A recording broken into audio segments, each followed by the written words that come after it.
Hey friends, so it is about 4 p.m. here in my world, and the kids are watching their shows that they watch at 4 o'clock. And so I thought I'd sit down real fast and record a video for you about my routine, my mom routine, what I do in a day, and then kind of encourage you to put together something that helps you during this back to school season to put together a routine that will keep you motivated and keep you going throughout the day. I do want to share with you that on my blog I have a free daily homemaking checklist that kind of walks you through a lot of the things that I'm going to talk about here, where you can just print it off and keep it, in your kitchen, or keep several copies. Keep one with your homeschool stuff, keep one up in your bedroom, and just help you to keep going with your day with some very simple prompts throughout your day and not a lot of stuff added in there, because nobody needs a routine that has 5 million pieces to it that you can't possibly keep track of, because you will never make that an autopilot thing. If you have so many things to remember, you need to start really simple, really small, and build upon that. So that's where we're going to start. We're going to start at the top of the day, and basically what is a good, solid mom back to homeschool routine that will help you not necessarily fit in homeschool subjects. That's something I cover in my class on creating a homeschool schedule you love, which I'll also link to in the description, but that's a whole different topic. This is more just your daily routine, day in and day out, what you do to get your day started so that you can homeschool effectively. All right, so at the top of your morning, I always figure it's best to just start with what sort of naturally happens in your day at the beginning of your day. So if you're in that stage of nursing babies and that's what happens at the top of your day, then that is where you start your back to homeschool routine, is at the beginning of the day, you nurse the baby. And then think about logically like how things happen from there. For me, I'm not in that season anymore. And so I actually get up, make my bed, go downstairs, get my breakfast, and go sit out on the deck. I pretty much do that day in and day out. Now, sometimes I actually go down and start breakfast and all of that before I make my bed. I come back and take care of that because for me, it's just a good way for me to start out the day. So I make some coffee, I make some iced tea, I go sit on the deck, I kind of clear my head, think through my day, think through what my routine's going to be. And then when I'm done with that, I feel ready to kick off my homemaking. And part of the homemaking is coming upstairs and making my bed. So the big thing I would encourage you here when you're starting those homemaking chores is to think of anything that drives you crazy while you're trying to homeschool. Is it laundry? Is it the next meal? Is it the clutter that you see laying around? Think about those little homemaking things that would make a huge difference if you just got those out of the way before you even tried to start homeschooling. Those are the things that I start with during my day. I like to make my bed because I'm going to get to this here in just a second, but during my lunch hour, I come up to my bedroom and I would like my bedroom to be a nice, relaxing place to be. Now, right now, there's laundry on my bed, but that's something that I'm in the middle of taking care of.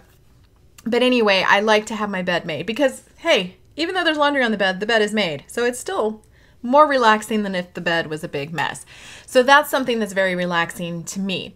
Another thing that I need to have out of the way is that laundry. I need to have it started. I either need to have started my laundry if it's my day, or I need to have the kids start on theirs, because if I don't start it at the beginning of the day, if they don't start at the beginning of the day, we aren't going to get it done by the end of the day. And it's going to be sitting in a dryer or sitting in a washer or hanging out on the line with rain coming, and we're going to have to start all over the next day. So I like to make sure that at the top of the day, the laundry gets started.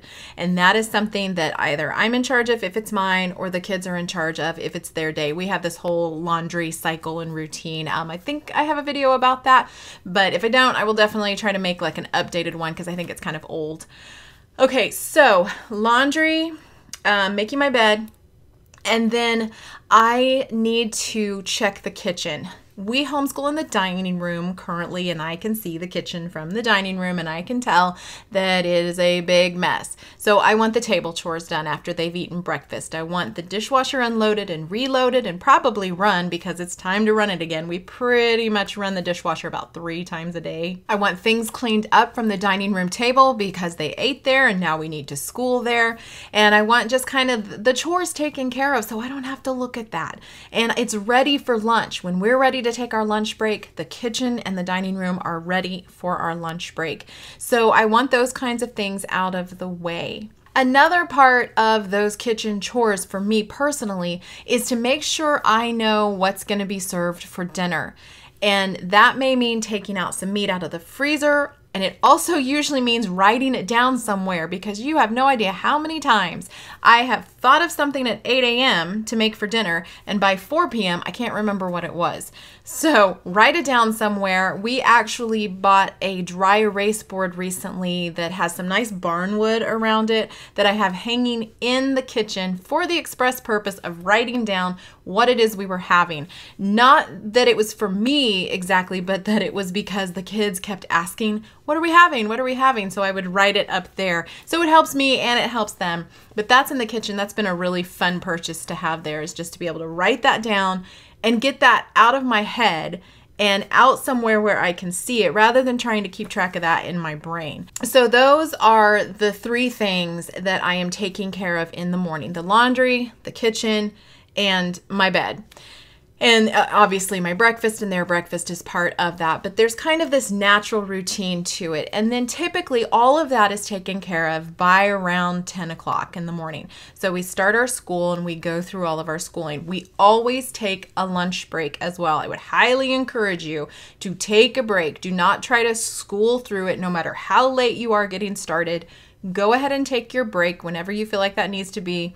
Take the lunch break. For me personally, I go up to my bedroom. I take an actual lunch break. It's probably about 15-20 minutes that I manage to get. I do shut the door to kind of shut out the noise so that I can kind of clear my thoughts, because that's something that I have found has really helped me here in the last few years to keep going with my day. If I come up here and take a lunch break, I can then come back and get back to my homemaking chores.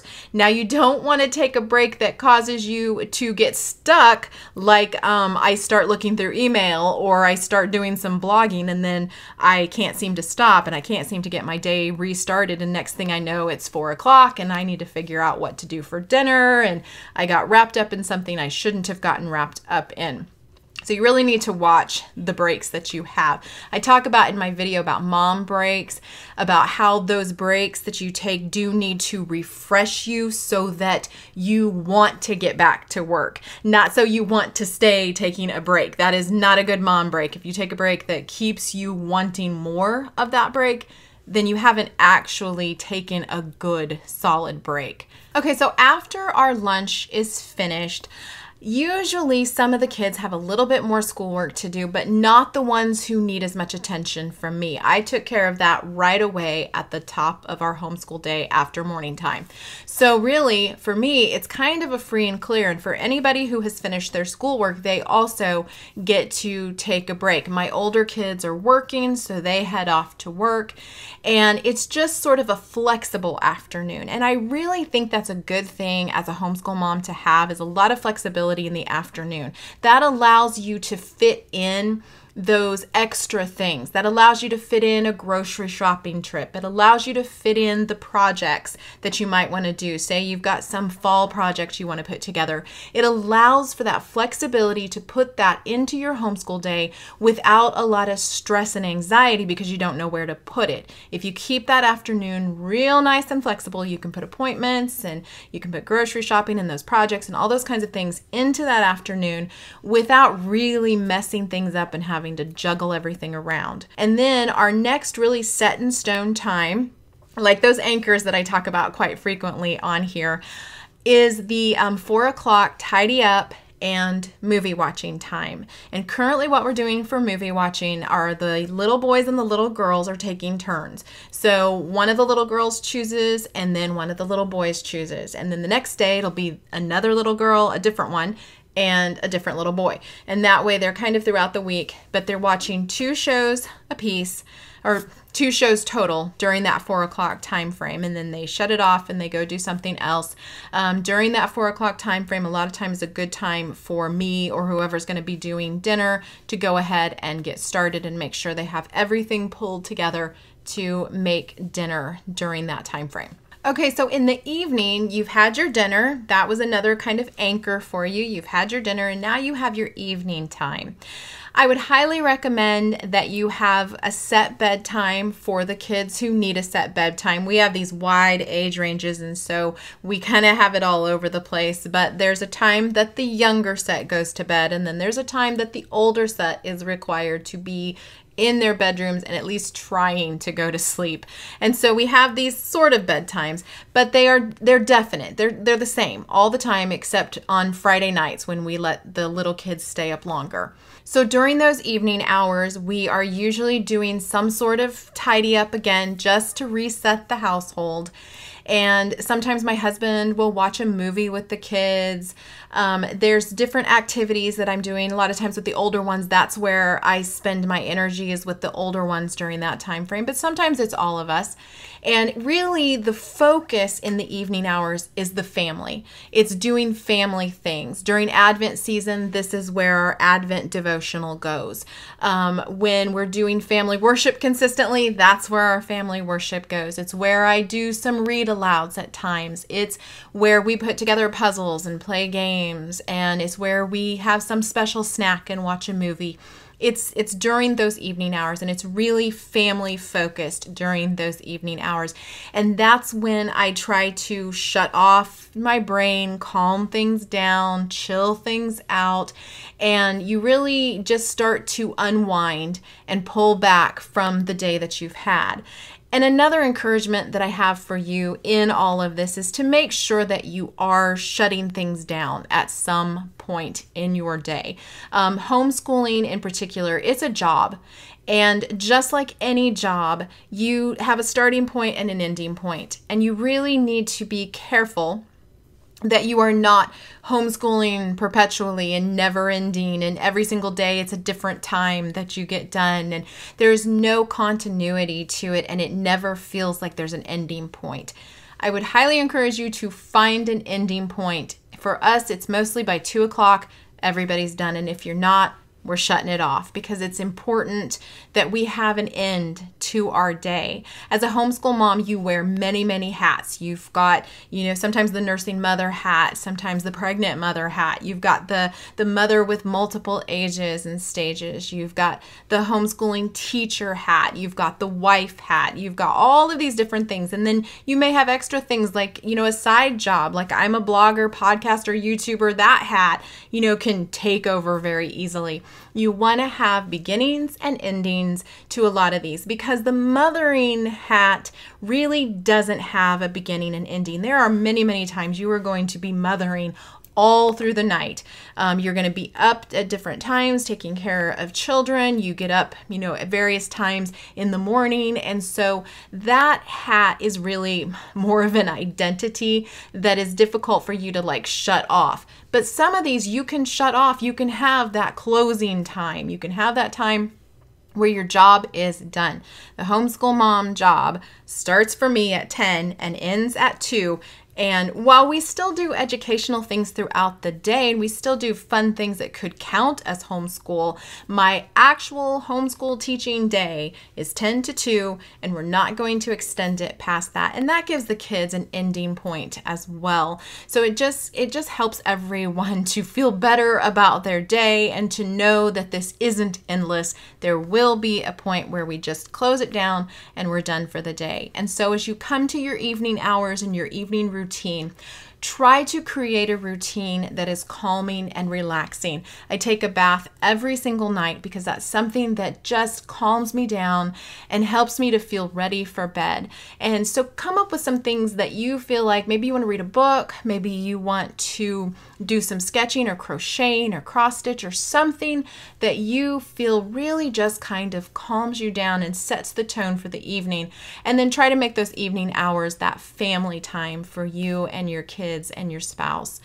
Go check out some of my other videos on schedules and anchors and things like that to help you figure out how to create this routine that works for you. And I will see you next time.